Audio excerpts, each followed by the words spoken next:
For 130 civilizations, the Breth Dominion had never known defeat. Not once, not even close. So when they sent a single conquest ship to Earth, they expected the planet to surrender within hours. Instead, the most feared warship in their empire vanished completely. No explosion, no debris, not even wreckage was ever found. But what the Breth Dominion didn't know was that humanity had been waiting for them for 60 silent years, and we were ready. That came with absolute confidence. One ship, one warlord, one demand: surrender or burn. Earth did neither. For 60 years we had hidden our preparations in plain sight, improving their own technology, building in silence, waiting for the day they would finally look our way. When that day came, the most feared vessel in the Breth Dominion simply ceased to be. No wreckage, no mercy, no warning for what would come next. The celebration had been going on for 3 days. The great hall of the Breth Dominion's central war station filled with noise and light. Soldiers cheered. Officers drank. Holographic displays showed the same image on a loop: a planet cracking apart, its surface burning, its oceans turning to steam. The Sen Republic had been the 130th civilization to fall before the Breth fleet. It had taken less than 2 weeks to break them.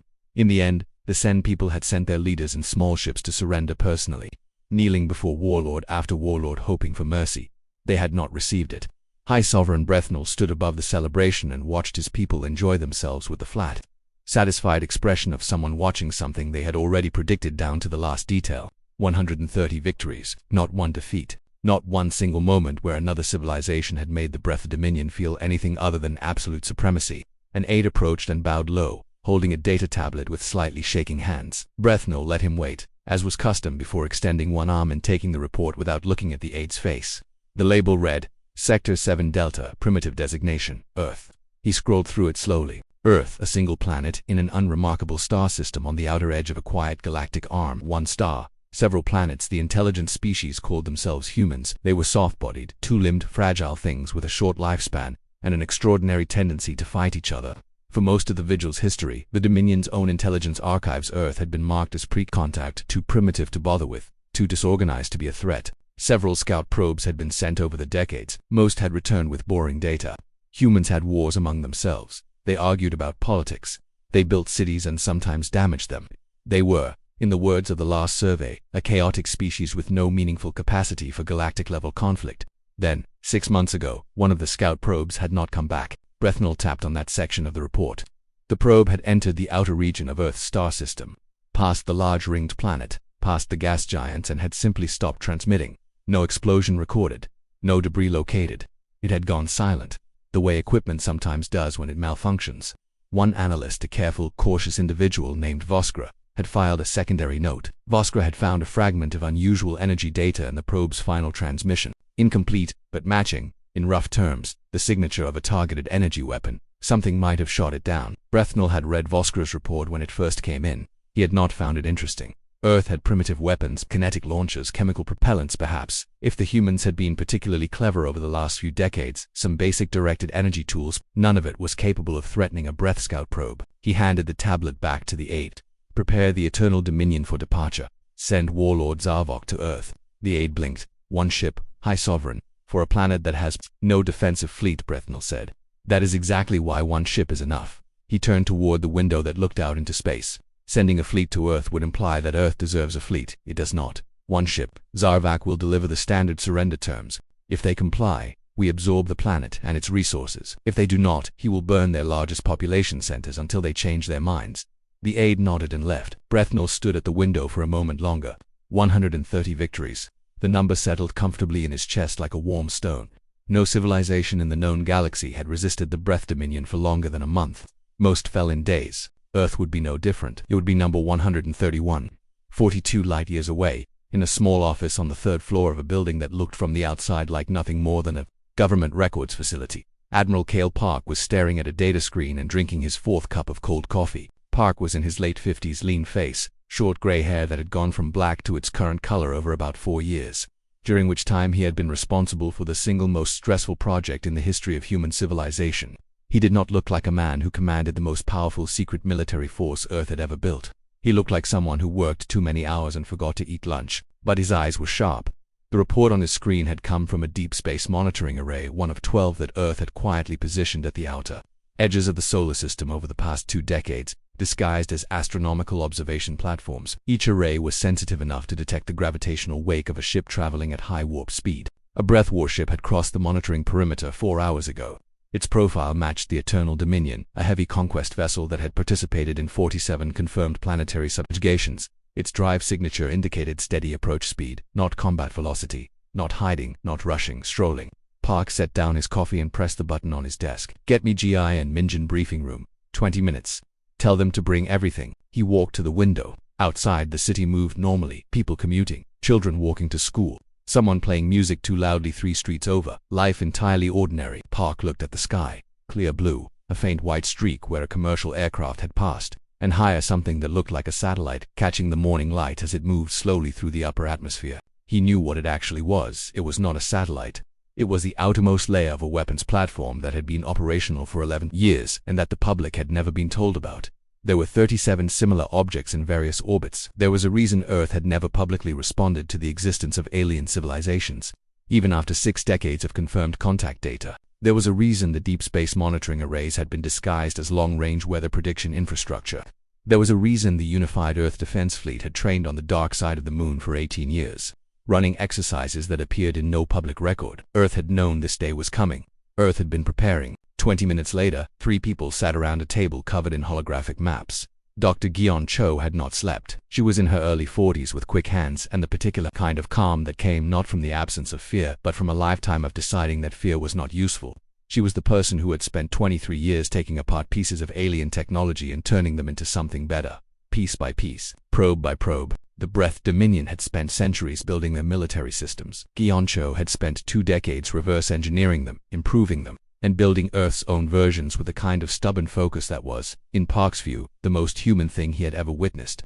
General Min Jin Lee arrived 30 seconds after Park, a large man with a quiet way of moving that seemed slightly wrong for his size. He had commanded Earth's orbital fortress network for 9 years. Park pulled up the ship data. The Eternal Dominion appeared as a blinking point of light moving slowly through the outer solar system. They sent 1 ship, Park said. Minjin looked at the display. 1 ship, they think that's enough, Gi said. She did not sound offended. She sounded like she was filing the information away. By every metric they have available to them, Park said, it probably should be. They've absorbed 130 civilizations. Some of those had actual fleets, standing armies, organized planetary defenses, and none of them stopped a single Breth conquest vessel. He paused. They're not wrong to think 1 ship is enough. From everything they know, it is. From everything they know, Minjin repeated quietly, with the faint trace of something that was not quite a smile. The fortress network would be fully online in 6 hours. The Xenotech Arsenal GI's collection of reverse-engineered and improved Breth systems had been ready for 2 years. The defense fleet was behind the moon, running silent, waiting. Park looked at the blinking point of light for a long moment. 1 ship. The Breth Dominion had sent 1 ship. They had done it the way someone flicks away an annoyance without looking, already thinking about something else. He thought about the 60 years of work behind this moment. The hidden factories, the training programs, the ships built in the shadow of the moon, the weapon systems that had never been fired in actual combat, the thousands of people who had worked in silence under classification so deep their own families didn't know what they did, all of them building toward a moment that most of them quietly hoped would never come, but prepared for as though it absolutely would. He picked up his cold coffee, looked at it, and set it down. Get me Commander Song, he said. Tell her to bring the unyielding to alert status. Tell her it's time. Warlord Zavak had done this 147 times. He stood on the command bridge of the Eternal Dominion and looked at the blue and white planet resolving on his main screen. And he felt the particular satisfaction of a predator who has sighted prey it knows cannot run fast enough. The broadcast went out at dawn, Earth time, cutting through every signal on the planet, interrupting every channel, replacing every screen with his face and his voice and the Dominion's standard terms. Surrender within 12 hours. Submit for processing. Cooperate, and the planet continues to exist in a diminished form. Resist, and it does not exist at all. He said it evenly, without emotion, already thinking about the next planet on the list. Then he waited for the surrender signal. It did not come. He waited past the deadline by 20 minutes, as protocol allowed. He watched his communications display. He waited for the last-minute transmission that always came, the panicked signal from whatever passed for a planetary government, offering compliance, offering resources, hoping for terms. The channel remained silent. His communications officer turned slowly. No signal. Warlord. The deadline has passed. Zavak looked at the blue and white planet. It sat there peacefully, its cities lit on the dark side, its clouds moving over the oceans. He felt mild, distant puzzlement, not anger, The way someone feels when an expectation has been, inexplicably, slightly disappointed. Weapons systems, he said. Target the largest population center on the northern landmass. Full yield fire. The energy column left the Eternal Dominion and crossed the space between ship and planet in an instant. On the bridge, Zarvak watched the targeting display and waited for the confirmation. It did not come. Warlord, his weapons officer's voice was very careful. The strike was intercepted. Something in low orbit had moved. Something had positioned itself between the weapon and the planet. Something had taken the full yield strike directly and was still there. Zarvak crossed the bridge in 4 strides and stood in front of the main display. What he was looking at was an orbital platform. It had looked, on his earlier scans, like a communications array. Hexagonal, ringed with signal equipment. A standard orbit. But it had moved fast, rotating on its axis to present a flat face to the incoming shot, and the flat face had taken the hit dot and held. His ship's intelligence spoke from the bridge speaker with the cool, precise tone it always used. The platform employed an energy absorption field. The technology appears to be derived from breath deflection architecture, but the conversion rate is significantly higher. The platform absorbed approximately 92% of the strike's total energy output. A brief pause. Standard breath deflection fields operate at a maximum conversion rate of 61%. Zarvok stared at the screen. They improved it, he said. That is the most accurate interpretation, yes. He turned to look at the rest of the orbital space around Earth. His sensors were working through the data now, and what they were finding was rearranging his understanding of the situation faster than he liked. The 24 platforms he had scanned as communications infrastructure were not communications infrastructure. They were weapon stations, and they were all rotating into firing position.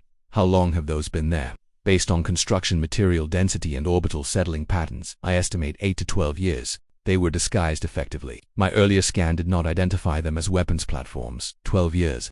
The humans had been hiding weapons platforms in plain sight for 12 years, and the Breth Dominion surveys had never identified them. Weapons full charge, all arrays.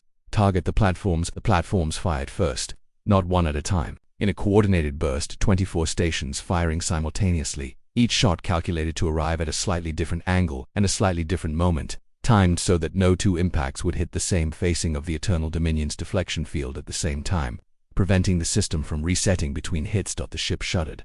The field held, but the shots kept coming. Zarvok had fought battles. He had fought civilizations with actual military fleets. He had always won. He was not winning now, because what was being done to him was not improvised. It was not the desperate scramble of a civilization throwing everything it had at the problem and hoping. It was a plan, a specific, layered, interlocking plan that had clearly been designed to fight exactly his kind of ship.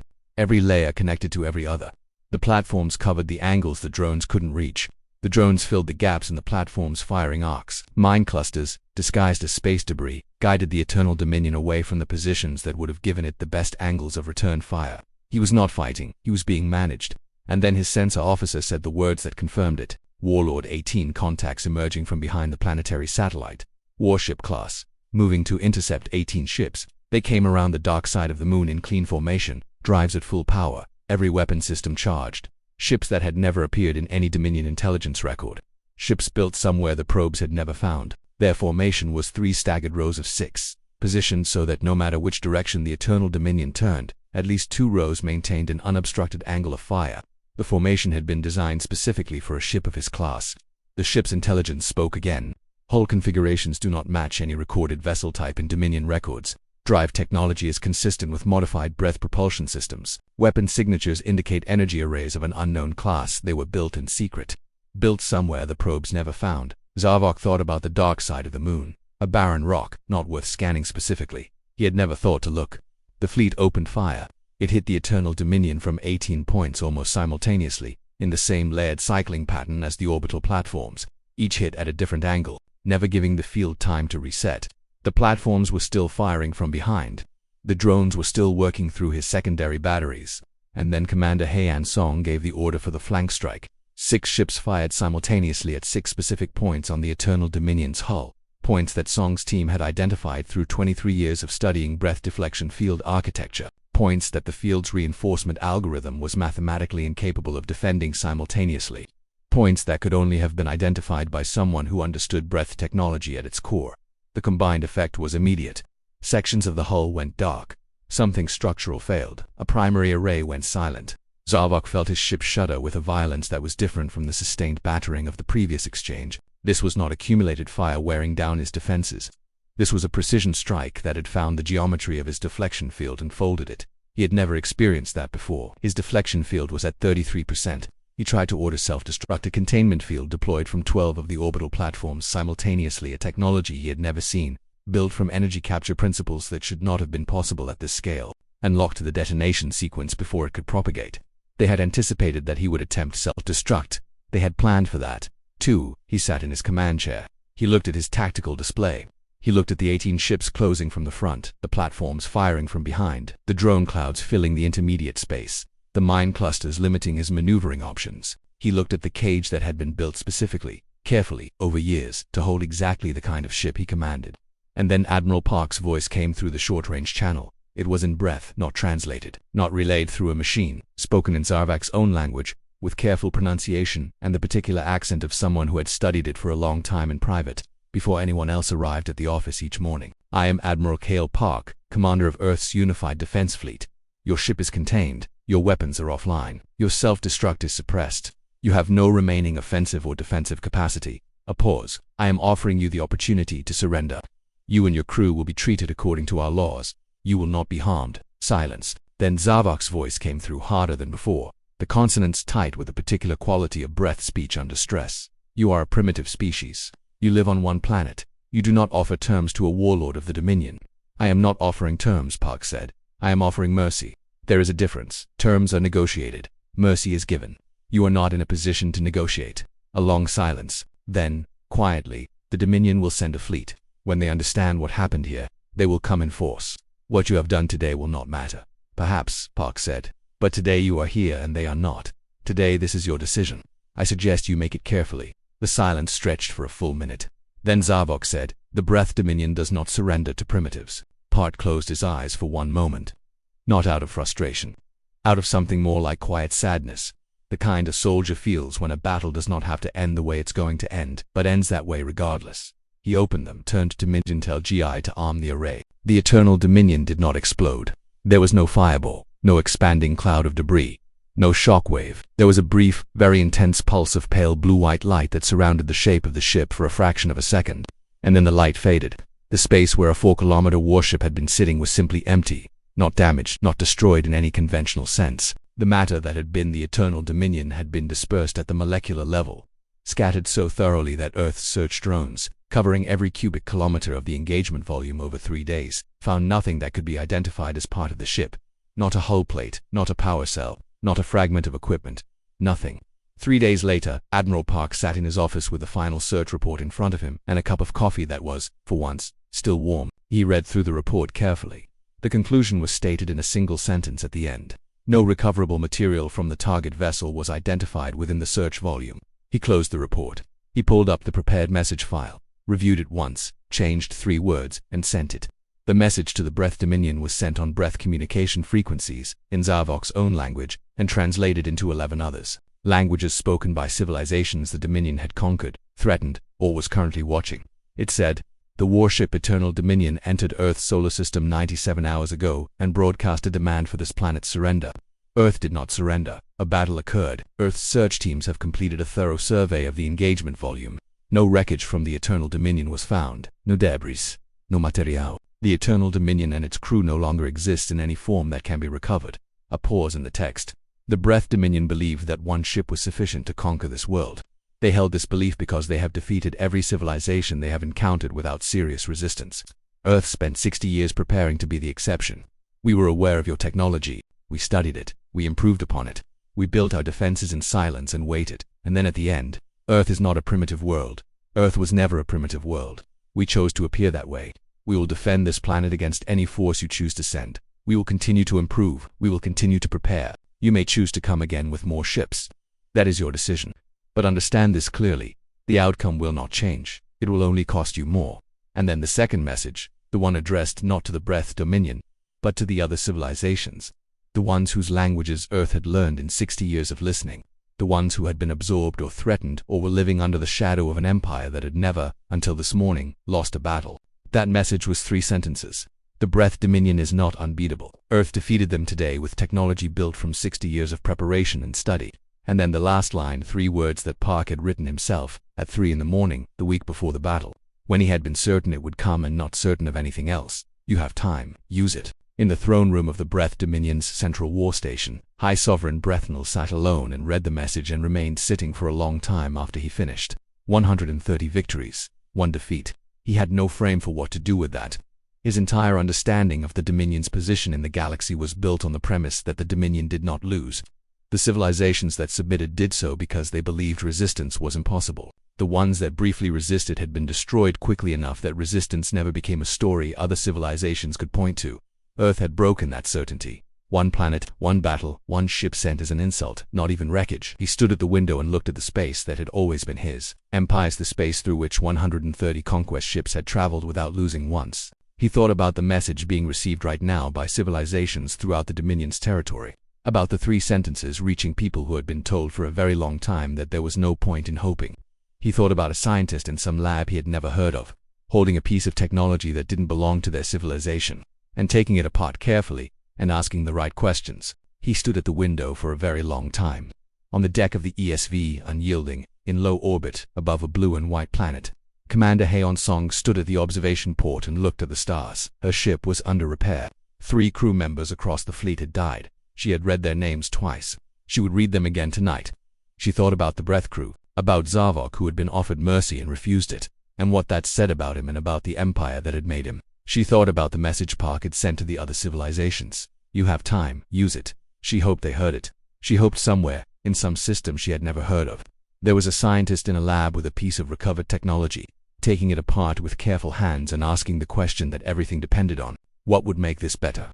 The stars were very bright from up here, clear and distant and impossibly numerous, each one a sun, most of them with worlds circling them.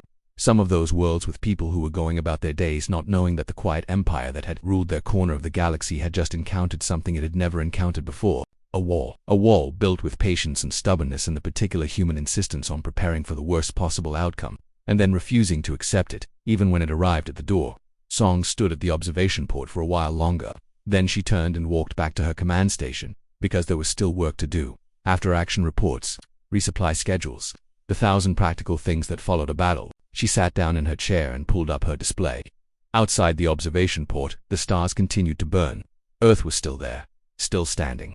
And somewhere in the distances between them, a message was traveling at the speed of light through the dark, carrying 3 sentences to civilizations that had been told, for a very long time, that there was no point in hoping. And for the first time the galaxy understood what it meant to be told by someone who had just proved it was possible.